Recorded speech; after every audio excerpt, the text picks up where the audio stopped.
So, like we know, the Arya Shatakam that talks about the beauty of the goddess, or in general, the general glories of the goddess.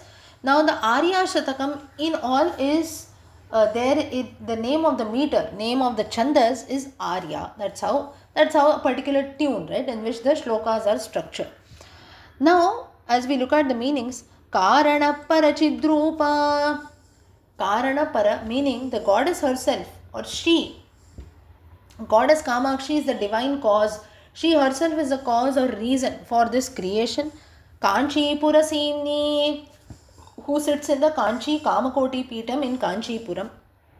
She makes her divine presence like Kashmira Sthabaka, meaning like saffron also. Now, saffron, which usually kesar that we put in milk, right? You don't have to put a lot, you just have to put a small pinch. Automatically, the color of the milk or whatever we are preparing that changes, right? Little bit of saffron you put in milk, it will turn yellow. It gives that divine rich smell, right? So, Kamakshi Devi is like that pinch of saffron, wherein just her kataksham, just her glory itself, like a climber also. Climber is, you see a climber, it keeps climbing trees, right? So, like a money plant also. Wherever it gets placed, it will come, it will just keep growing. Or just as saffron, a pinch of it and its richness spreads. So, Kamakshi Devi is like that. She is the cause of this entire creation, and through her the entire world is blessed. Second, Kanchana Kachi Nilayam. Kanchana Kanchi Nilayam, wherein Mookapanchashati says that I seek and depend on that joy who is there in the form of Kamakshi's grace. One who has made Kanchipuram her place. She holds a bow, arrow, and a noose, a goad, like we have seen in the introductory audio also. What does Kamakshi Devi hold? To keep all kinds of negativity away, to ensure that whatever adharmam or wrongdoings that we are doing, she has a hold on all that. Whose body, it seems that, is a slightly bent. Why? Kathina sthana. Sthana is the breast part or the chest part. Now here, whose body is slightly bent, it seems, due to her kathina sthana, due to her heavy breasts.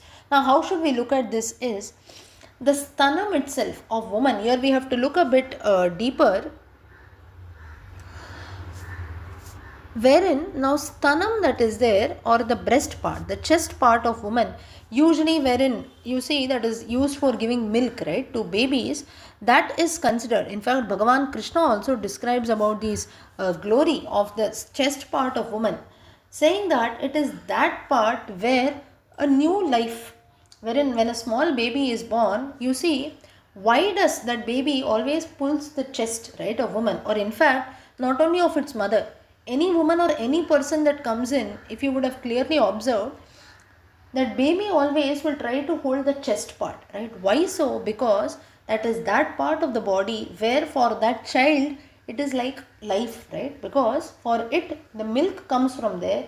Moreover, when usually you see, whenever you're trying to console a baby, you keep the child on you put them on your shoulders, right, and you try to console, you keep them near to you. Why so? Because when we keep them near, usually we put them on our left shoulder, right? In very rare cases we put them on our right shoulder. Why so?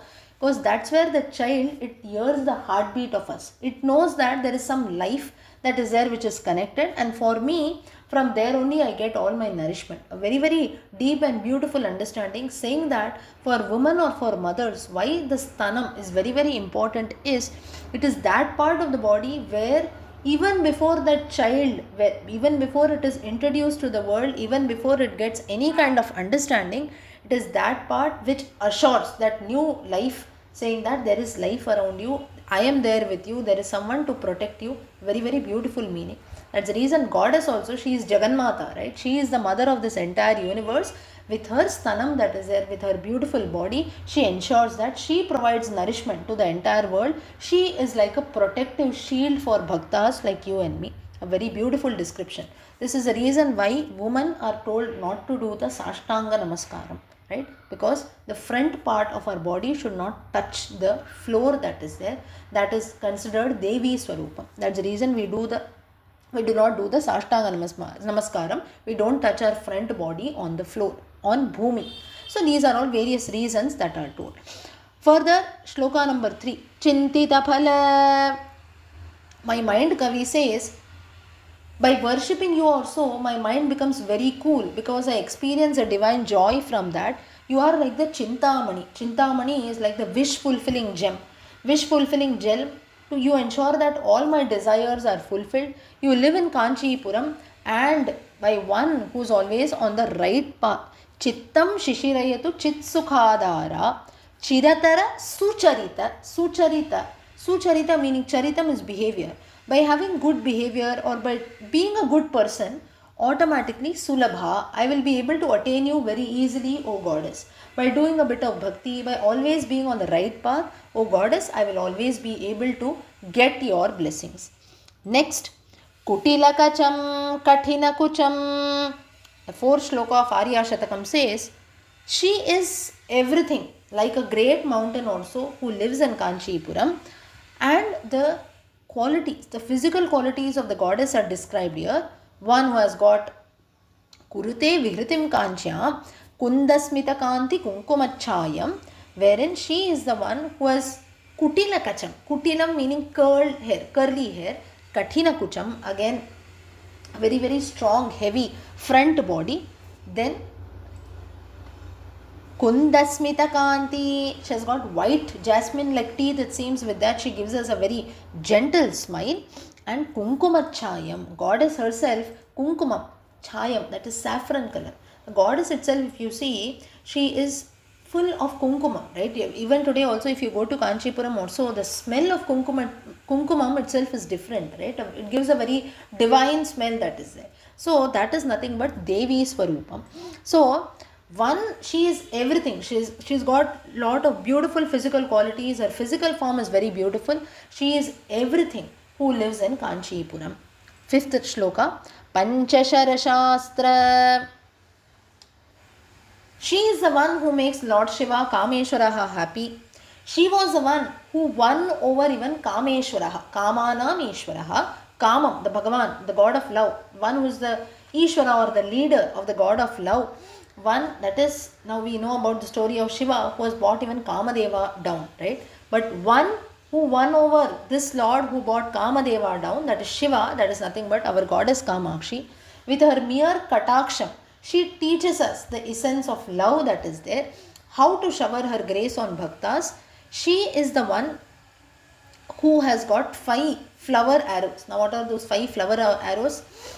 Lotus, Ashoka Vriksham, mango, jasmine and blue lily, it seems. So this is nothing but 5 flower arrows. So what are those 5 flowers? Is lotus, Ashoka tree, mango flower, jasmine and blue lily. Now mango flower is nothing but, or even Ashoka tree, when I tell you, before the mango fruit comes in, we have those small white color, like a small flower kind of a thing, right? For every tree it comes, first flowers come in. So she is the one who is a teacher, it seems, of these 5 flower trees. She has got those 5 flower arrows with her. So in fact, if you see, the Arya Shatakam in all talks about the beauty of goddess Kamakshi, her forms that are there, her physical form that is there, what all she has in hand. And moreover, in most of the shlokas, you have the reference of Kanchipuram. Now Kanchipuram, we know, is a very very divine place. It is said to have 108 Shiva's temples, 108 Vishnu temples. It is one of the Shakti Pitas. Then further Shankaracharya has been to this place. You have the Kanchi Kamakoti Pitam that is described.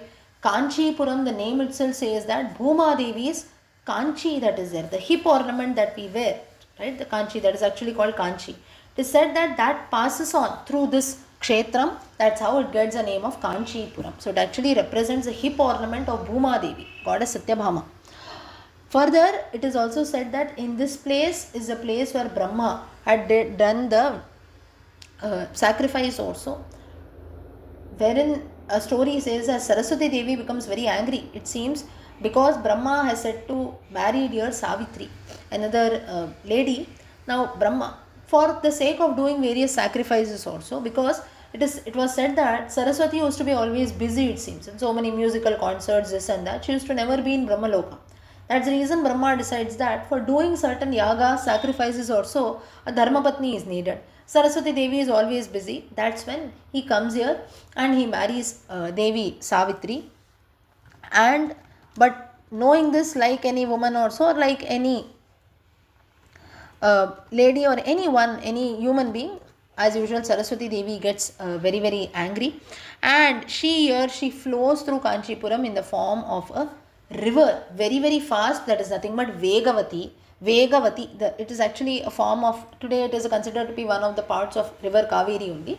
Vegavati, in that anger also, she flows very speedily, it seems. That's how river Saraswati gets the name of Vegavati here. So such a divine river also flows through this place of Kanchipuram.